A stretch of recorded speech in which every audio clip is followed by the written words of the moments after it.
पहले ये जो लड़का था पठान, इसको इसने अपने झांसे में लेने के लिए इसके साथ शादी की। फिर उसको हफ्ता 10 दिन होटल में रखा, उसको जाके मिलती रही, तस्कीन है वो मुहैया करती रही। औरत जब बाहों में लेट के कोई चीज़ मनवाती है ना, तो अक्सर वो डिमांड पूरी हो जाती है। और यकीनन उसने ये भी कहा होगा कि देख अब हम मियाँ बीवी हैं, जो मेरा वो तेरा है। उन्होंने ये इंकशाफ किया है कि ये जो लड़की है हीरा, ये लाहौर दे पावा की भांजी है। सर, ये जो आजकल की लड़कियां नाजायज ताल्लुकात पैदा कर रही हैं, लड़कियां नहीं, आंटियां, मैरिड, मोस्टली मैरिड। अस्सलामुअलैकुम। आप टीवी से मैं हूं फैसल खान सूरी।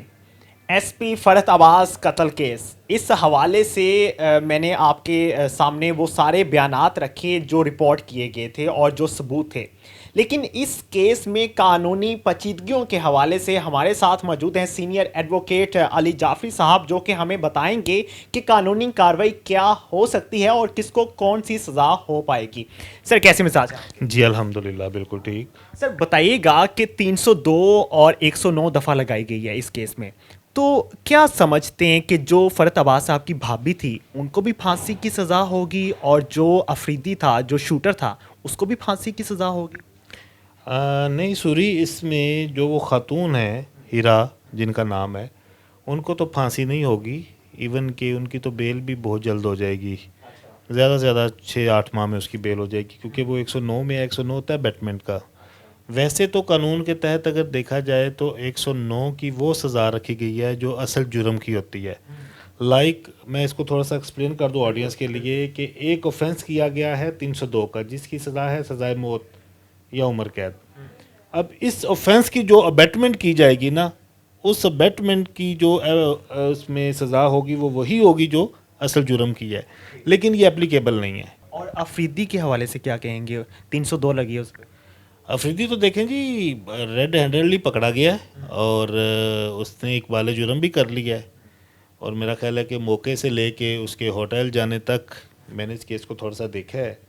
पुलिस ने बड़ा वर्क किया इसके ऊपर, और मैं शाबाश देना चाहूँगा पुलिस को कि उन्होंने बड़ी जल्दी से उसको पकड़ा और उसको फ़रार नहीं होने दिया। अगर वो निकल जाता KPK में तो शायद फिर ज़रा मुश्किल हो जाता उनके लिए।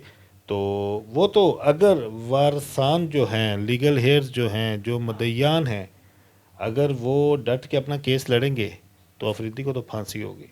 इस तरह के बहुत से केसेस आपके सामने आते हैं। सर, क्राइम करने से पहले हर शख्स सोच रखता है कि मैं बच जाऊंगा कानून के हाथों से, लेकिन क्राइम करने के बाद फौरी पकड़ा जाता है।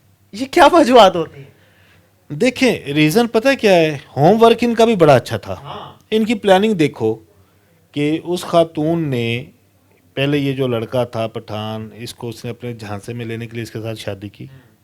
फिर उसको हफ्ता 10 दिन होटल में रखा, उसको जाके मिलती रही, उसको जो तस्कीन है वो मुहैया करती रही, ठीक है। और ऑडियंस पता नहीं मुझे कहना चाहिए कि नहीं कहना चाहिए कि औरत जब बाहों में लेट के कोई चीज़ मनवाती है ना, कोई डिमांड करती है, तो अक्सर वो डिमांड पूरी हो जाती है। अगर कोई कमज़ोर साहब का मर्द हो फिर तो नहीं होती। तो ये सूरी साहब केस इस तरह का है कि वो इस पे ये चीज़ें थोड़ी सी, क्योंकि हुआ इस तरह से है, बतानी पड़ रही हैं। ये उसने उसको अपने शीशे में उतार के फिर उसने उसके सामने रोना रोया, और यकीनन उसने ये भी कहा होगा कि देख अब हम मियाँ बीवी हैं, जो मेरा वो तेरा है। तो अभी जो ये SP हैं फरत अब्बास शाह साहब, वो मुझे जनाब दे रहे हैं 40 से 50 हज़ार महीने का, लेकिन मेरी तो इतनी ज़मीन भी है, इतनी जायदाद भी है, और वो जो कुछ मेरा होगा वो मेरा, मेरे बच्चों का और तुम्हारा होगा। एक लालच का एलिमेंट इसमें, दूसरा पठान था, हवस, ठीक है, थोड़ा सा जज्बाती होते हैं पठान हमारे, हो गया जज्बाती, वो मोहब्बत में आ गया। फिर होमवर्क उनका देखें, वो CCTV लगे हुए हैं, उस खातून ने मॉनिटर किया कि वो गाड़ी धोने लगे, और उसे पता था कि आधा घंटा 20-25 मिनट लगेंगे गाड़ी धोते, और वो शायद 1 से 1.5 किलोमीटर के फासले पे होटल था। उसने फ़ोन किया, फ़ोन करके बुलाया, वो आया और उसने गेटअप चेंज किया और एक नामालूम जगह से मोटरसाइकिल लिया और वहीं पे उसने उसको छोड़ा। शलवार कमीज पहनी, हेलमेट पहना, मास्क लगाया, इवन के ग्लव्स पहने। फिर वो जब यतीम खाना चौक पे आया, फिर वो गायब हो गया, वो गलियों में घुस गया कहीं। फिर उसके बाद उसे अपना गेटअप चेंज किया, लेकिन उन्होंने जब सेफ सिटी से पूरे लाहौर को मॉनिटर किया तो वो पकड़ा गया। बात जो आपने सवाल आपने किया ना कि ये देख के ना आजकल की ये जो क्राइम स्टोरीज होती हैं ये वहाँ से सीखते हैं और ये पहले अपने जहन में ये रखते हैं कि हम कहाँ से पकड़े नहीं जाएंगे। ये बेवकूफ़ ये भूल जाते हैं कि वो जो मूवी है या ड्रामा है या क्राइम स्टोरी है वो तो स्क्रिप्टेड है, वहाँ पे तो उन्होंने मौका देना ही देना है। लाइक देखो ना, आप फिल्में देखें, उसमें जो बड़े बड़े मुजरम होते हैं वो एंड पे उनको सजाएं कब होती हैं कि वो खुद मान रहे हैं। पूरी मूवी में हीरो को कोई सबूत नहीं मिलता, एंड पे ये होता है कि जो उसको बातों में लगा के उसको गुस्सा दिला के तो वो अपने मुंह से मान जाता है और फिर जय साहब की तरफ देख कहता है हाँ जय साहब मैंने किया। लेकिन हकीकत अलग है। अब देखो ना, जब आप स्क्रिप्टेड चलेंगे तो फिर तो ये पठान निकल जाना चाहिए था, जितनी ज़बरदस्त प्लानिंग थी। लेकिन हकीकत में कैमराज हैं, हकीकत में हमारी इंटेलिजेंस है। सर नाजायज़ ताल्लुक़ एक मामूल बन चुका है हमारे मुआशरे का, क्या वजूहत हैं इसकी?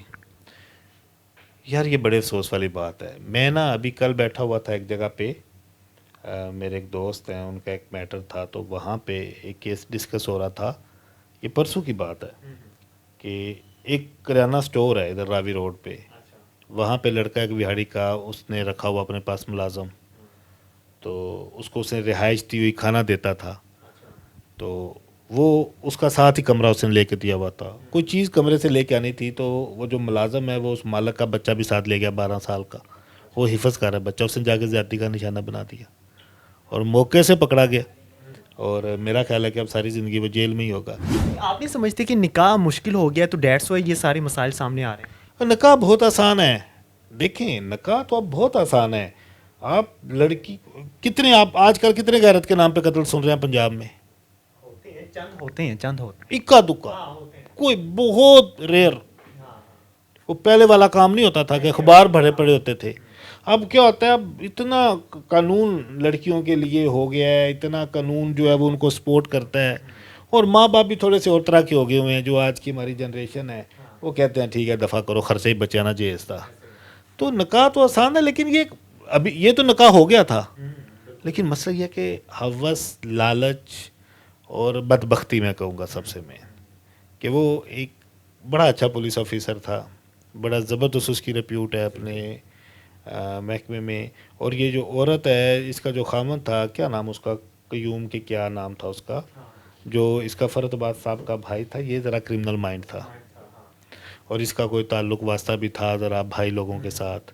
और एक बड़ा इंकशाफ हुआ है, एक चौधरी शाह साहब हैं, उनके बेटे मेरे दोस्त हैं, वकील हैं वो, और वो यूट्यूबर ही आपकी तरह फेसबुक पे और यूट्यूब पे वो आते हैं, वो क्राइम स्टोरीज़ बताते हैं पुराने लोगों की जो थे, ये जो मुजरमाना जहनीत के लोग थे उनके बारे में वो बताते थे। ख़ुद भी वो दुश्मनी में रहे हैं।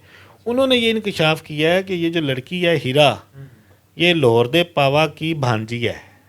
और ये उन्होंने इंकशाफ किया, खैर मैं नहीं पर्सनली जानता, और उन्होंने ये दावा किया है कि ये लाहौर दे पावा की भांजी है और ये चीज़ें जो पुलिस है उन्होंने ये कलेक्ट की हैं सारा। तो इस तरह की कुछ चीज़ें मिल रही हैं कि यानी वो जो लड़की है उसका एक जो बैकग्राउंड है ना वो थोड़ा सा इस तरह का था, और वो जो अफरीदी था वो मारा गया। सर ये जो आजकल की लड़कियां नाजायज़ ताल्लुकात पैदा कर रही हैं, इस हवाले से क्या कहना चाहेंगे? लड़कियां नहीं, आंटियां। अच्छा, मैरिड मोस्टली मैरिड। हमारे पास देखें ऑडियंस इस वक्त इतना अलमिया है, यकीन माने 4-4 बच्चों की माएँ आ रही हैं इधर खुला लेने। अच्छा। और उनकी फीसें कौन दे रहा है? कोई 24 साल का लड़का है, कोई 22 साल का लड़का है, जी मैंने इधर से इसकी डिवोर्स करवानी और मैंने शादी करनी है। ये पता नहीं क्या चीज़ें कमियां रह गई हैं अपने शोहरों में या अपने घरों में। और इसी तरह मैं मर्दों से भी कहना चाहूँगा कि बहुत सारी एग्जांपल्स ऐसी हैं कि घर में आपकी एक बच्चे भी हैं, एक आप हैप्पीली मैरिड लाइफ जी रहे हैं, लेकिन बाहर आपने 2-2 3-3 अफेयर किए हुए हैं। और ये चीज़ें क्या करती हैं, ये लड़कियों के ऊपर तेज़ाब फेंके जा रहे हैं। ठीक है, लड़के जो हैं वो रकाबत में, हसद में, जेलसी में लड़कों के साथ लड़ाइयाँ कर रहे हैं, मर रहे हैं, मार रहे हैं। तो देखें ये तो हमारे जो है वो बड़े भी कह गए हैं कि 3 चीज़ें जो हैं वो फसाद की जड़ हैं, जन, ज़र और ज़मीन। जन पहले नंबर पे है, ठीक है। फिर ये लालच का भी एलिमेंट है मैं आपको एक बात बताऊं, सॉरी, देखें 8-9 माह पहले हीरा का खामन फोत हुआ। ये अफरीदी गार्ड था, ठीक है, उसने बकायदा इसको प्लांट किया, कोई इश्क नहीं था उसको, मैं आपको सच बताऊं। ये एक उसकी सोची समझी एक प्लानिंग थी। अनफॉर्चुनेटली वो बच जाएगी, अफरीदी टंगा जाएगा, लेकिन ये बीबी ने बकायदा प्लान किया हीरा ने, और उसने सूटेबल पट्ठा पसंद किया। रीजन क्या थी, कोई भी समझदार लड़का होता, पढ़ा लिखा होता, तो आता इस बात पे। उसने ऐसा टारगेट पसंद किया और ऐसा टारगेट उसने सिलेक्ट किया कि जिसने मनोवान उसकी ख्वाहिश के ऊपर अमल कर दिया। लेकिन मैं यहाँ पे जो आपने शुरू में बात की है ना कि इनको क्या सजाएं होंगी, मैं यहाँ पे चाहूँगा कि इस औरत को भी कड़ी सजा होनी चाहिए। बिल्कुल बिल्कुल। क्योंकि असल अफरीदी का क्या उसके साथ था। देखिए हमारे जुर्म में ना एक चीज़ और देखी जाती है, नीयत। क्या अफरीदी का कोई डायरेक्ट मामला था उसके साथ? उसका तो कोई नहीं था। सर एक इंटरव्यू में उसने कहा है कि वो हम पे सख्ती करता था, हमें मिलने नहीं देता था, तो डेट्स वे हम थोड़े अग्रेसिव थे। मेरा नहीं ख्याल। देखें एक औरत बाल बच्चेदार औरत है, उसके पास 1000 तरीका घर से निकलने का। बच्चों को ट्यूशन छोड़ने जा रही है, बच्चों को स्कूल से लेने जा रही है, ठीक है, लेकिन लानत ऐसी औरतों के ऊपर जो अपने बच्चों को भी साथ पाल रही हैं और उनका खामद अगर फोत हो गया है या अगर उनका खामद मुल्क से बाहर है। ये बहुत ज़्यादा चीज़ें हैं सूरी, और इस तरह नस्लें तबाह हो रही हैं, अगली नस्ल भी ये सब कुछ देखती है और ये सब कुछ करती है फिर। बहुत ज़्यादा हो रहा है, बहुत ज़्यादा हो रहा है। आप लाहौर में सिर्फ जितने प्राइवेट गेस्ट हाउसेस हैं, आप ज़रा 2 दिन उनको मॉनिटर कर लें। आप 2 दिन सिर्फ आप मॉनिटर कर लें, आपको पता चल जाएगा। और ये नहीं होना चाहिए, इसके ऊपर सख्ती होनी चाहिए। मंथलियाँ पुलिस ले रही है, और आबादी वाले इलाकों में होटल खोल के बैठे हुए हैं, ठीक है, मंथलियाँ 40-40, 50-50 हज़ार महीने का जो भी SHO होता है वो ले रहा है, और वहाँ पे जो भी सरेआम हो रहा है। और ये ऑडियंस में आपको एक बात बताऊँ, ये जो हीरा वाला वाक़या हुआ है, ये इसका फ़रत बादशाह वाला, या जो इस तरह के और वाक़यात होते हैं, ये सरासर ज़हनी बीमारी और कुछ भी नहीं। बिल्कुल ठीक है, बिल्कुल ठीक है सर, बहुत शुक्रिया आपका। सर ने एक बहुत अहम इंकशाफ किया है, और एक यूट्यूब पे वीडियो देखने के बाद ये इंकशाफ किया गया है कि लाहौर दा पावा अख्तर लावा, इसका लिंक है हीरा के साथ। अब हम कोशिश करेंगे कि लाहौर दा पावा अख्तर लावा का इंटरव्यू आपके सामने लाया जाए और आपको बताया जाए कि क्या ताल्लुकात हैं उनके। इसी के साथ इजाज़त चाहूँगा, अल्लाह ने के बाद।